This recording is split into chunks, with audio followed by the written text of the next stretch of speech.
if there's anything that I would like my preaching to be known as, it would be that it is God-centered. It makes much of God. It is dense with God and saturated with God. And so I wrote this book, The Supremacy of God in Preaching, in order to encourage pastors to make that their goal.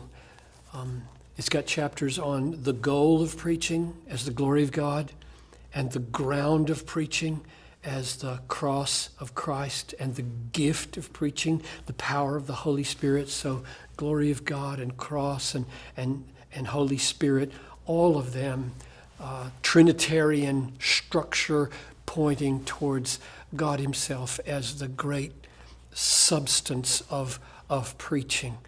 It's more of a tenor, I think, and a feel, rather than saying the topic is God every Sunday.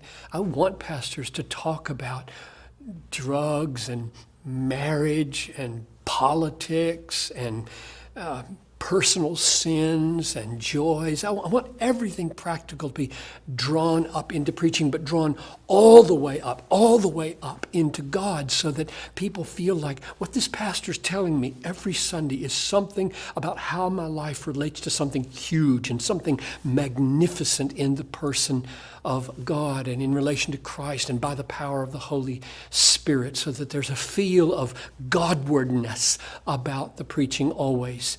And then the second half of the book is to just let Jonathan Edwards illustrate that for us. It's like kind of a life of Edwards and an illustration of how this fleshed out in his preaching and in his writing. Jonathan Edwards has done more perhaps than any other man who's outside the Bible to rivet me on the majesty of God. When I read Edwards, I simply see more of God and love more of God and long to know more of God than anyone else that I read. So the biblical study in the first half, and then the illustrative part about Edwards in the second half, all of it aiming at the supremacy of God in preaching.